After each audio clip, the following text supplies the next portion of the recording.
지난 주간에는 우리 정원선 교사님이 우리 동기 목사님이 이제 에디오파로다가 이제 선교 현장에 다시 나가시는데 가서 6월 17일 날 나가니까 그래도 밥이라도 같이 먹자 해서 저 용문까지 갔다 왔습니다. 오는 길에 이제 그 용문에 있는 우리 동기 목사님이 있어서 잠깐 들렸는데 간 곳이 그 지평리더라고요. 남자분들은 좀 전쟁에 관심이 많으신 분들은 좀 아실는지 모르겠어요. 그 지평리가 6.25 전투에서 상당히 중요한 역할을 했던 곳이라고 합니다. 그 프랑스의 장성이 우리나라에 파병을 와야 되는데 자기가 자기 사단을 데리고 오려고 그랬더니 정부에서 1개 대대만 가라 그래가지고 대대장은 중령의 계급이니까 중장이 강등을 해서 중령 계급장을 달고 우리나라에 왔다고 합니다. 그래서 아주 꽤 혁혁한 전과를 올렸는데 중공군과 맞닥뜨려서 중공군이 5,000명이나 죽었다고 합니다. 어마어마한 전투죠. 1개 대대를 가지고 또 미군의 1개 대대와 2개 대대가 중공군을 막아서 싸웠던 유명한 격정지라라고 한다고 합니다. 그래서 그런 곳이로구나. 그래서 나는 이렇게 뉴스만 듣고 매스컴에서만 들었지 이곳이 그런 곳인지를 몰랐다라고 하면서 좋은 시간을 가졌습니다. 마지막 때에 우리들이 참 그런 것을 돌아보면서 우리들이 해야 할 일이 무엇인가. 6월 달에는 우리들이 현충일도 있고 6.25도 있고 나라를 사랑하는 그런 마음들이 있죠. 그래서 정말 나라가 소중하다라는 것을 우리들이 생각해야 될 때라고 생각합니다. 그래서 오늘은 1절 말씀에서 봄비를 구하라 한 것처럼 늦은 비를 구하라라는 말씀을 가지고 함께 은혜를 나누고자 합니다. 우리 1절 말씀 같이 읽어보십시다. 1절 말씀 시작. 봄비가 올 때 여호와 곧 구름을 일게 하시는 여호와께 비를 구하라. 무리에게 소낙비를 내려서 밭의 채소를 각 사람에게 주시리라. 아멘. 이스라엘에는 두 가지의 비가 있다고 하지요. 가을비하고 여름비. 이 가을비는 우리나라로 말하면 봄이죠. 이제 봄에 비가 와야만이 씨앗을 뿌릴 수 있습니다. 이스라엘에 주로 이제 밭에다 씨를 뿌리는 것은 보리나 밀이죠.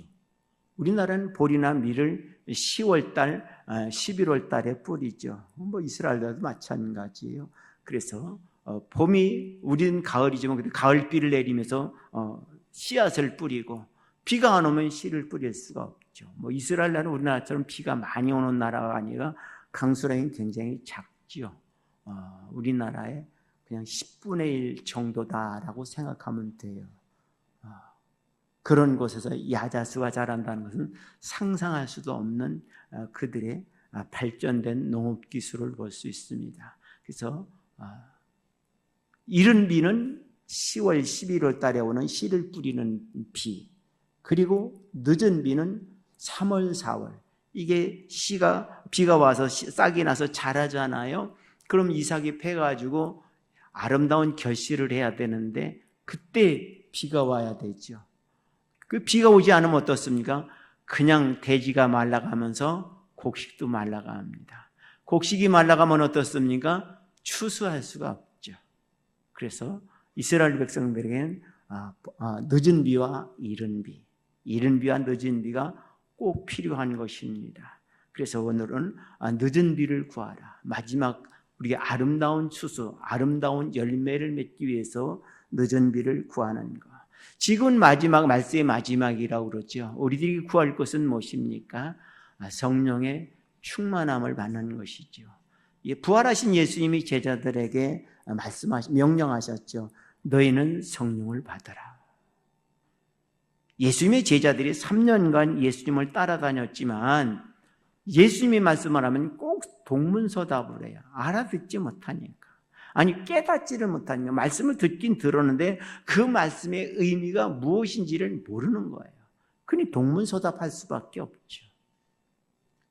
그래서 예수님께서는 너희는 왜 이렇게 지혜가 없느냐? 너희는 왜 깨닫지 못하느냐라고 하는데 그 이유는 무엇입니까? 그들이 성령의 충만함을 받지 못했기 때문이라는 것이죠. 그래서 우리 성도들은요, 성령의 충만함을 위해서 늘 기도하셔야 돼요. 똑똑하다고 하나님의 말씀을 깨닫느냐? 천만의 말씀이에요. 똑똑한 사람이 하나님의 말씀을 깨닫습니까? 그러면 IQ가 높은 사람들, 좋은 대학 나온 사람들은 예수님 안 믿으면 안 되겠네요. 그렇잖아요? 그렇지 않아요. 좋은, 머리 좋고 좋은 대학 나온 사람들이 예수 안 믿는 사람은 굉장히 많습니다. 그럼 어떠서 하나님의 말씀을 어떤 사람이 깨달느냐? 성령의 충만함을 받은 사람만이 깨달을 수 있어요. 그래서 성령이 여러분의 마음을 주장해야 돼요. 여러분의 마음을 지배해야 돼요. 그래야만이 말씀을 들으면 깨닫는 것이에요. 그래서 어떤 사람 말씀을 들으면 졸리기만 하고 따분하기만 해요. 그래서 그럴 때 우리는 기도해야 돼. 하나님, 내가 말씀을 들을 수 있는 기회인데 들을 귀 있는 귀를 열어주십시오. 예수님 들을 귀 있는 자는 들을지어다라는 말을 많이 하셨어요. 그래서 때로는 비유로 말씀하셨어요. 왜? 들을 귀 있는 자들이 못 깨닫기 위해서. 그 들을 귀 있는 자는 무엇입니까? 바리새인들. 바리새인들에게는 말씀을 깨닫지 못하도록 비유로 말씀하신 것을 보게 됩니다. 그래서 예수님의 비유를 들은 바리새인들은 도리어 깨닫는 것이 아니라 반감을 가지고 예수님을 죽이려 했던 안타까운 모습을 봅니다.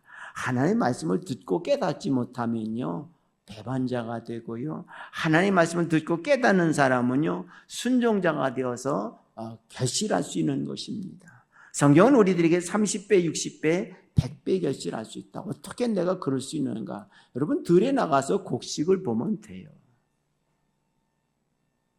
요즘 모내기가 한철인데 거의 끝나가는데 모를 내면 한 2개 내지 3개 정도밖에 안 꽂아요. 그런데 이게 다 해서 별을 별 떼고 보면 보통 10개 내지 20개까지 지금 가지가 쳐져 있어요. 그래서 굉장히 많죠. 가지를 많이 치는 것이죠. 그런데 그 한 이삭만 보더라도 아주 불성실한 이삭이 한 60개 정도가 나와요. 아무리 안 나와도 30개는 나와요. 아무리 안 나와도.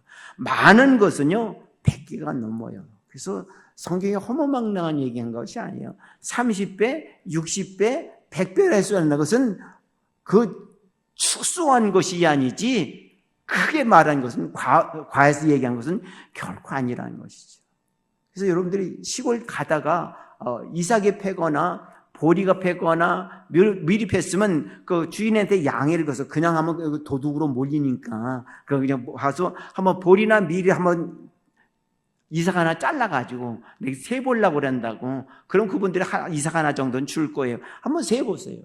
밀이나 보리 같은 것도요, 못 나와도 30개는 나와요. 이삭 하나에 30개는 나와요. 그래서 성경이, 저도 처음에는 왜 이렇게 많이 해? 그런데 정말 그 논밭에 나가서 이삭을 잘라서 세봤어요. 저도. 여러 번 세고, 지금도 벼 이삭철 되면 일부러 가서 앉아서 자르지는 않고 앉아서 세봅니다. 이거 100개 넘었네. 금년 농사 괜찮다. 그래서 세봅니다. 세보면 여러분들이 성경을 믿는데 도움이 돼요. 허무맹랑한 것이 아니라 진실을 말해주고 있다는 거. 적게 말하고 있는 거. 이삭 하나 있는데 가지를 보통 5개 내지 10개 칩니다. 벼이삭 같은 건 5개 내지 10개를 쳐요. 그럼 5개만 쳤다고 해봅시다. 그러면 60개씩만 해도 5, 6, 30, 300개요. 그래 100개라고 그러면 어디입니까? 굉장히 축소시킨 거죠. 우리가 이런 것을 보면서 하나님의 말씀은 보태지 않았다. 정확한 것이다. 그런 것을 깨닫게 됩니다. 그래서 하나님께서 우리에게 마지막 때에 우리의 구할 것은 뭐냐? 늦은 비다. 성령의 충만함을 위해 기도하셔야 합니다. 또한 여러분들에게 말씀이 충만해야 돼요. 성령이 충만한 사람들 잘못하면요, 외골수로 빠져요. 내가 옳다라고 그래요. 우리들의 기준은 뭐냐? 말씀이 기준이에요. 아무리 내가 계시를 받았다 할지라도, 아무리 뭘 봤다 할지라도 말씀이 기준이에요. 말씀이 기준이 돼야 돼요. 말씀을 넘어가서도 안 되고 말씀에 못 미쳐도 안 돼요. 그냥 항상 말씀 중심이어야 되는 것이죠. 그래서 우리들이 성경을 읽는 거예요. 우리는 하나님 말씀을 제일 먼저 내가 할 수 있는 게 뭐냐? 말씀을 읽는 것이에요. 구약시대에는 말씀을 읽을 수 없어서 참 안타까우고 듣기만 했는데, 이제 성지를 가보면 많은 수도원에 가보면 그림들이 있어요. 뭐 씨 뿌리는 묘, 여러 가지 비유를 그림으로 그려놨어요. 왜 그림을 그려놨느냐? 오늘날 같이 이렇게 성경을 읽을 수 없는 것이니까 그냥 그렇게 해가지고 그림으로 그려서 쉽게 알아들을 수 있도록 만들어 놓은 것을 볼 수 있어요. 그래서 우리가 할 수 있는 것은 뭐냐? 이게 그림 그려놓은 거 보는 거. 보는 것이 내가 하는 것이죠. 잘 봐야 돼요. 참 안타까운 것은 노아의 방주를 보면요, 큰 방주에 쪽배를 타고 와서 그냥 노르다가 그 배를 두드리는 그런 그림이 나와요. 얼마나 안타까울까요? 그 그림을 보면 마음이 아파요. 진작 말 듣지. 들어올 때 들어가지. 문 닫고 비가 와가지고 이제 어쩔 수 없으니까 나 살려주십시오. 이미 닫힌 문은 열려지지 않죠. 그 장마에 배가 열린다고 없어요. 배가 그냥 침몰해 버리죠. 그래서 우리들이 들을 수 있는 기회가 왔을 때 잘 들어야 된다는 거죠. 할 수 있는 기회가 됐을 때 열심히 해야 되는 것이죠. 다음이라고 미루면 안 된다는 것이죠. 그래서 우리들이 마지막 때 말씀이 충만해. 내가 읽는 건 뭐냐? 말씀을 많이 읽어야 돼요.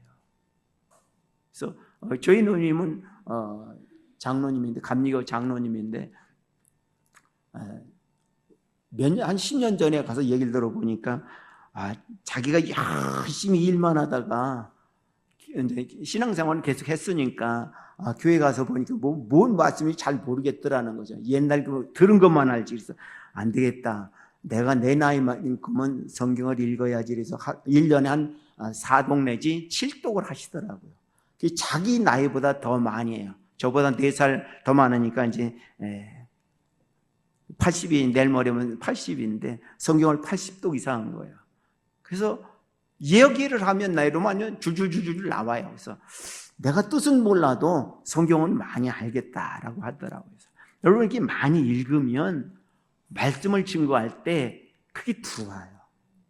그게 들어와요. 근데 안 읽으면 어떻습니까? 성경에 저런 일도 있었나? 상전 처음 듣네. 못 깨닫는 거죠. 읽어야 돼요. 내가 할 수 있는 건 뭐냐? 읽는 거다.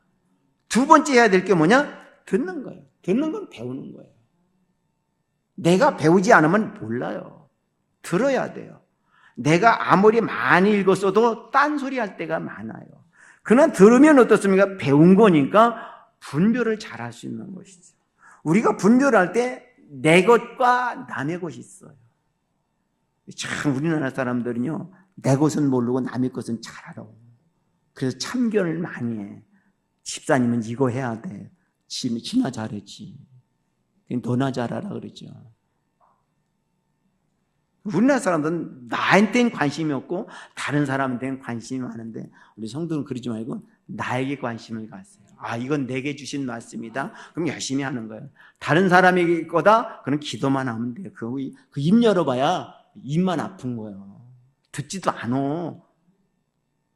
듣지도 않을 뿐만 아니라 삐져. 삐지기만 하면 괜찮게 뒤에서 모함해. 그게 사람의 힘이요. 어쩔 수 없어요. 이거는 나쁜 것이 아니라 사람의 힘. 내가 듣고 못하면 삐지거나 모함하거나 사람이 돌변하게 된다는 것이죠. 그래서 기도만 하는 거예요. 하나님만 아시겠지 하고, 내일만 열심히 잘하면 돼. 내일만. 그래서 내가 먼저 하는 게 참 중요합니다. 그래서 우리 성도들은요, 날마다 성령 충만하기를 위해 기도하시고요, 말씀 충만하기를 위해 기도하세요. 하나님 그런 사람들에게 선악비를 주셔요. 그 선악비가 뭐냐? 은혜예요. 하나님의 은혜는 오늘도 많이 내리잖아요. 지금까지 온 것이 은혜다. 그래서 은퇴 전에는 내가 열심히 해야만이 뭐 잘하는 줄 알았는데, 교회는 누가 붙들기는가 가만히 보니까 교회는 내가 붙들기는 것이 아니라 성령님이 붙들고 계시더라고요. 괜히 잘나지도 못한 내가 잘난 척하는 것뿐이에요. 그래서 그냥 내게 주어진 일 열심히 하면 되지 잘난 척하지 말라는 거죠. 그래서 잘난 척은 무엇입니까? 내가 했다는 것이죠. 감사하고 찬양하는 것은 무엇입니까? 하나님의 은혜라는 것이죠. 그 말씀을 보면 볼수록, 읽으면 읽을수록, 들으면 들을수록, 지금까지 온 것이 하나님의 은혜였구나. 감사하죠. 하나님의 은혜였던 게 감사한 것이.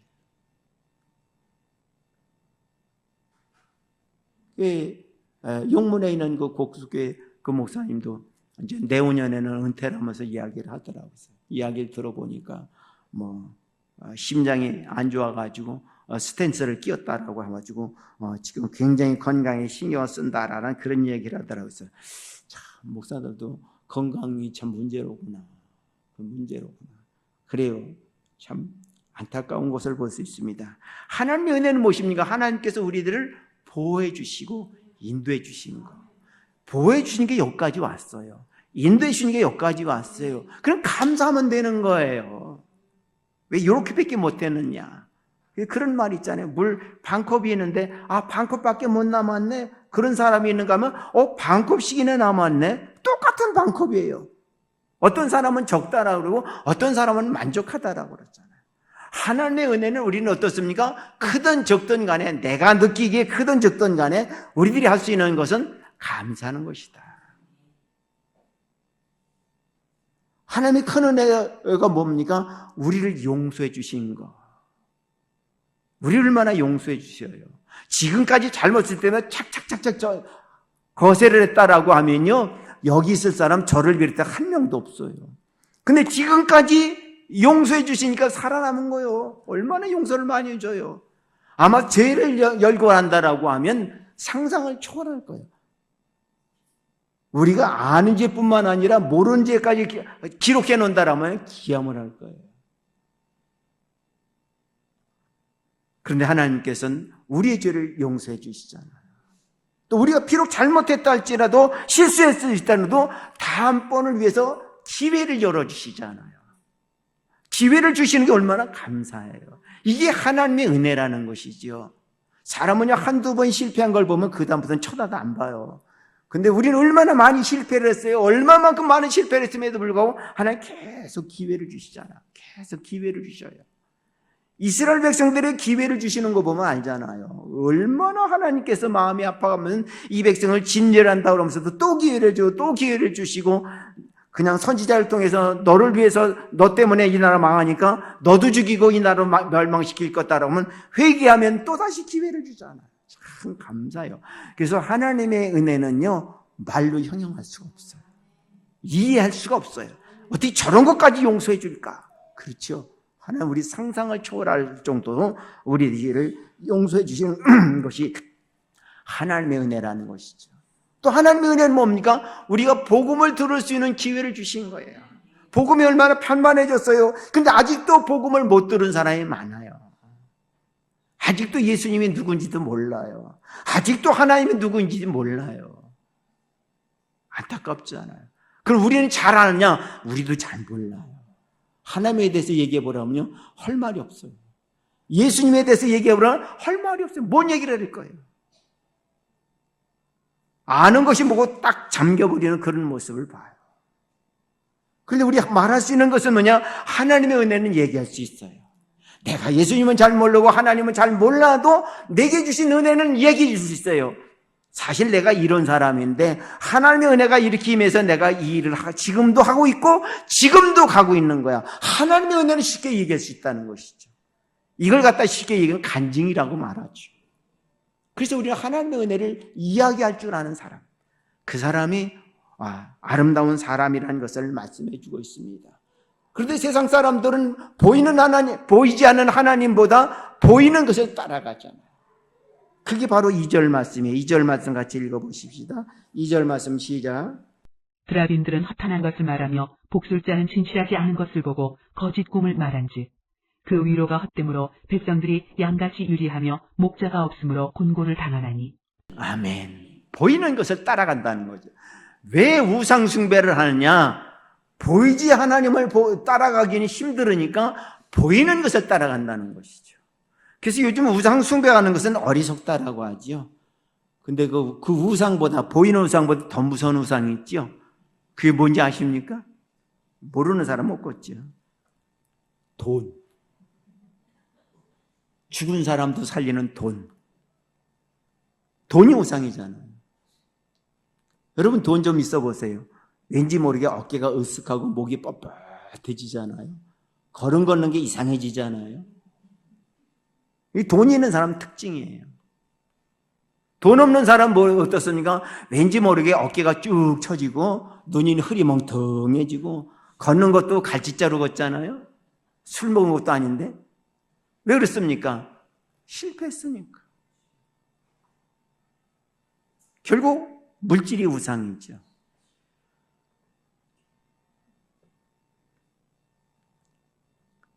거의 저희 시골인데도 외제차가 참 많아요. 벤츠, 아우디 이런 거 참 많아요. 그래서 이 적은 데서 좋은 차도 타고 다니니 거기다 또 갑질까지 해. 경비 아저씨들한테. 참 별꼴 나보겠다. 누가 갑질해요? 좋은 차 타는 사람이 갑질해. 왜 갑질해요? 좋은 차 등록 안 했으면 빨간 딱지 딱 붙이거든요. 주차 위반 해놓고. 얼마나 갑질이 심하냐면 그거 띠라 그래. 경비들 불러가지고. 참 소리 안 나는 총 있으면 그냥 쏘고 싶죠. 왜 그래요? 나는 좋은 차 탔는데 왜 함부로 하느냐는 거죠. 물질이 우상이에요.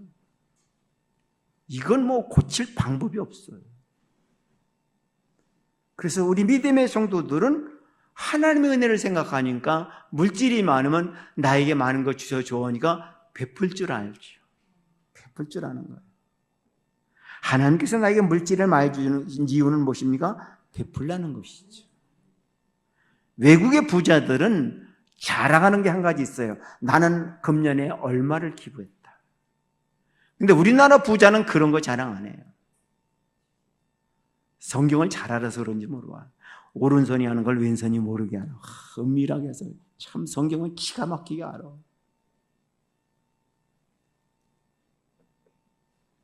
그런데 외국 사람들이 부자들이 구제하는 거 보면요 천문학적인 숫자예요. 그냥 뭐 우리나라처럼 몇십억 그거 아니에요.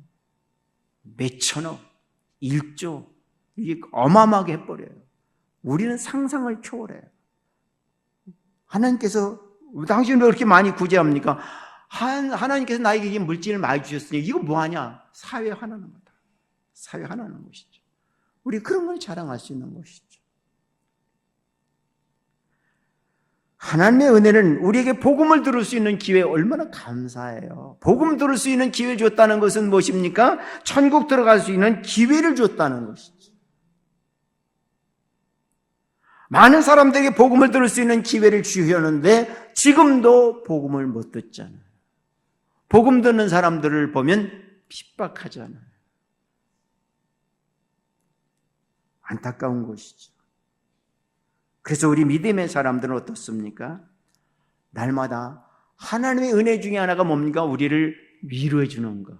실패할 때마다, 핍박당할 때마다, 어려움을 당할 때마다 우리에게 위로를 해 주십니다. 그래서 왜? 우리들이 일어서게 하시는 거죠.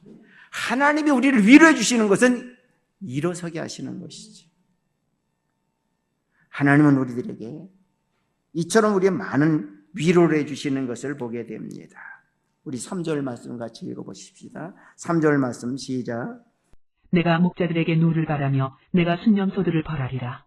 만군의 여호와가 그 무리 곧 유다 족속을 돌보아 그들을 전쟁의 준마와 같게 하리니. 아멘. 이 책망의 말씀인데 목자가 있는 것과 없는 것의 차이를 우리에게 말씀해 주고 있습니다. 이스라엘에게는 목자가 있죠. 목자가 있는데 그 목자는 뭐냐? 사꾼이라는 거죠. 거짓이죠. 거짓 목자. 참 목자는 양떼를 위해서 자기의 목숨을 버린다라고 하죠. 우리나라의 초대 목회자들은 상당히 가난했습니다. 지금의 목회자들은 좀 나아졌는데 굉장히 어려웠죠. 제가 신학을 공부할 때만 하더라도 교회에서 일만 시켜주면요 사례는 생각하지도 아니하고 참 열심히 했습니다. 근데 요즘은 뭐 얘기 들어보면 안 그런 것 같아요.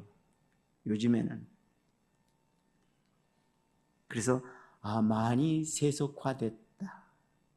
많이 세속화됐다라는 것을 느끼게 돼요.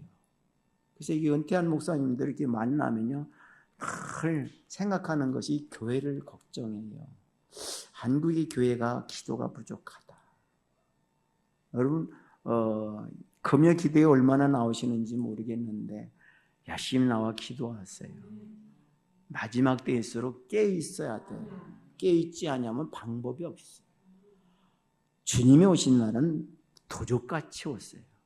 도적같이 오르실 때에 깨어 있지 않은 사람은 방법이 없는 것이죠. 그래서 우리 믿음의 성도들은 깨어 있어야만이 잘 깨달을 수 있게 되는 것입니다. 그래서 하나님은 우리들에게 큰 은혜를 구원해 주시는데 우리 6절 말씀 같이 보십시다. 6절 말씀 시작. 내가 유다 족속을 견고하게 하며 요셉 족속을 구원할지라. 내가 그들을 긍휼히 여김으로 그들이 돌아오게 하리니 그들은 내가 내버린 일이 없었음 같이 되리라. 나는 그들의 하나님 여호와라. 내가 그들에게 들으리라. 아멘. 하나님은 우리에게 은혜를 주시는 목적이 뭐냐면 우리를 견고하기 위해서. 우리는 세상 것을 보면 쉽게 흔들려요. 아무리 하나님의 은혜가 봐도 저기 봐. 세상을 보면요 흔들리게 돼요. 그래서 하나님께서 우리를 견고하게. 그래서 하나님의 은혜를 생각하게 됩니다. 하나님의 은혜를 생각하면 세상이 아무리 큰 것이 작게 보여요. 하나님의 은혜를 생각하지 않으면 하나님의 은혜가 별것 아닌 것 같이 보여요. 그래서 하나님께서 우리에게 은혜를 주시는 것은 우리의 믿음이 견고해지고 흔들리지 않고 좌로나 우로나 흔들리지 않냐고 오직 말씀에 바로 서려고 하는 그런 믿음의 역사가 이루어지는 것입니다. 그래서 우리의 믿음이 견고하면 견고할수록 어떻습니까? 긍휼히 여길 줄 알아요. 믿음이 견고하게 여기지 않으면요 약하면 약한 사람들은요 쉽게 교만해져요. 내가 이것도 했네, 내가 저것도 했네, 나 없으면 안 되네 이런 소리를 해요. 그러나 믿음이 견고한 사람은요 그런 소리 하지 않아요. 긍휼히 여길 줄 알아요. 약한 자를 보면 도울 줄 알고 부족한 자를 보면 채워주려고 해요. 긍휼히 여기는 거예요. 어느 프로를 보니까 참 멋있는 말을 하더라고요. 어느 날 남편을 보니까 측은지심이 생기더래. 어느 여 탤런트가 얘기를 하는데 그 보면서 야 저런 마음이 드는 거구나. 그래요. 남편을 보고 측은지심이 생기니까 남편한테 잘하게 되더라는 거예요. 사실 남자들은 잘하는 게 별로 없잖아요. 여자들은 그냥 한 번에 4-5가지 일을 해요. 집사람이 가끔 그래요. 여보 이것도 하고 저것도 해. 그러면 잠깐 나한테는 한 가지만 시켜. 나 2가지 못하거든. 한 가지만 시켜. 마늘 까면 마늘만 까마. 그것만 시켜. 다른 거 시키지 마라. 나 못해. 그런데 그러면 그래도 그러거나 말거나 이것도 하고 저것도 해라. 그럼 난 한 가지만 하고 앉았어요. 왜 그것만 해? 이거 안 끝났어. 남자 한 가지밖에 못해. 근데 여자는 10가지면 10가지 한꺼번에 다 해. 여자들은 여자가 아니라 귀신 같아. 참 이해가 안 돼. 근데 남자하고 여자하고 이게 다르다고 그러더라고요. 여자는 좌뇌 우뇌를 다 쓰는데 남자는 한 뇌밖에 못 쓴대요. 그러니 어쩔 수 없대. 그래서 그런 얘기 들으니까 좀 위안이 되더라고요. 그래요. 하나님 우리를 견고하게 합니다. 한 가지만 하더라도 10가지 하는 사람은 10가지 냅두고 그냥 한 가지만 그것만 하나는 잘하면 되는 거예요. 그게 견고한 거예요. 난 안 가지고 저는 10사람은, 달란트비도 있잖아. 10달란트 있고, 5달란트 있고, 1달란트도 있잖아요. 그럼 어쩔 수 없는 거예요. 10달란트, 너 잘났으니까 너 잘해. 나는 1달란트니까 한 가지밖에 못해. 한 가지만 열심히 잘하면 되는 거예요. 하나님은 우리를 견고하길 원해요. 욕심내는 것도 원하지 않냐고 견고하길 원한다는 것이죠. 그래서 하나님의 은혜가 날마다 임함으로 인해서 우리가 견고해지면 견고할수록 불쌍히 여기고 긍휼히 여길 줄 알게 된다는 것이죠. 얼마나 감사해요. 그래서 하나님께서 그런 사람들이 어떻습니까? 응답해 주신다. 견고한 사람에게. 어떤 사람은 응답을 잘 받는다고 그러는데 어떤 사람은 응답을 못 받는다고 그러잖아요. 응답을 왜 안 하시겠어요? 하나님 다 들으시는데. 오늘 6절 하반절에서 하나님께 들으신다고 했는데 다만 하나님은 때가 돼야 주신다는 거죠. 때가 돼야 주신다는 것이죠. 어린아이가 나 칼 쓸 수 있다고 칼을 달라고 어떻습니까? 자기 몸만 상할 수밖에 없잖아요. 때가 돼야만 주시는 것이죠. 그래서 하나님께서 우리에게 주신 것은 다 이루어 주신다. 응답받는 삶, 굉장히 중요한 것이죠. 하나님의 은혜 중에 하나가 또 뭐냐? 응답받는 것이죠. 우리가 응답받음을 통해서 어떻습니까? 우리의 믿음이 더 견고해지는 것이죠. 그래서 우리 믿음의 사람들이, 믿음이 견고한 사람은 자랑하지 않죠. 자랑을 해도 어떻습니까? 부득불 자랑합니다. 그 부득불 자랑하는 것은 무엇입니까? 하나님이 나와 함께 했다. 하나님이 나를 도와주셨다. 하나님이 나를 인도해 주셨다. 하나님께서 성취해 주셨다. 나만 거기에 가서 다만 그냥 한 모퉁이 조금 담당했던 뿐이다. 그렇습니다. 하나님은 우리들에게 어떻습니까? 날마다 우리의 믿음이 견고해져서 자랑을 하되 주님만을 자랑하고 내 주변에 불쌍한 사람을 붙잡아 일으켜주는 일을 감당한다는 사실을 우리에게 말씀해 주고 있습니다. 그래서 우리 믿음의 성도들에게 하나님 이런 복을 주신다고 그랬습니다. 우리 8절 말씀 같이 읽어보십시다. 8절 말씀 시작. 내가 그들을 향하여 휘파람을 불어 그들을 모을 것은 내가 그들을 구속하였습니다. 그들이 전에 번성하던 것 같이 번성하리라. 아멘. 깨어있는 사람들에게, 하나님의 은혜를 깨닫는 사람들에게, 하나님의 일을 성취하는 사람들에게 번성하게 하신다. 풍성하게 하신다는 것이죠. 하나님 우리 모든 성도들이 풍성하기를 원하세요. 비록 내가 삶이 궁핍할지만 내 심령은 풍성해지는 것이죠. 세상의 물질이 인생을 좌우할 수는 없어요. 인생을 잣대를 잴 수는 없어요. 하나님께서 우리들에게 풍성한 은혜를 주시는 것. 비록 세상에는 지위도 없고 물질도 없지만 하나님이 내게 주신 은혜가 풍성해서 늘 감사하며 찬양하는 것이죠. 하나님께서 우리들에게 풍성하게 해주시는 것이 무엇이? 그래서 우리를 인도해 주시는 거예요. 여기까지 인도해 주시는 것입니다. 앞으로도 인도해 주실 것입니다. 그래서 하나님께서 늘 함께 해주시는 것. 어떤 사람이 번성합니까? 하나님이 함께하는 사람. 그래서 예수님은 너희는 내 안에 거하라. 왜? 함께하자는 것이죠. 예수님과 함께함을 통하여서 여러분의 가는 길이 평탄하고 하는 일이 형통함을 통하여 하나님께 영광 돌리는 것 얼마나 감사합니까? 하나님 지금도 살아계셔서 나를 사용하시고 나를 통해 역사하시는 그 은혜를 감사하면서 하나님 내게 베풀어 주시는 은혜가 너무 감사합니다. 내가 복음을 위해 사는 자가 되기를 원합니다. 빛과 소금의 직분을 많이는 못하다 할지라도 조금이라도 행할 수 있도록 나를 도와주시고 나의 앞길을 인도해 주옵소서. 기도하며 승리의 길을 걸어가는 우리 믿음의 성도들 되어지기를 주의 이름으로 축원합니다.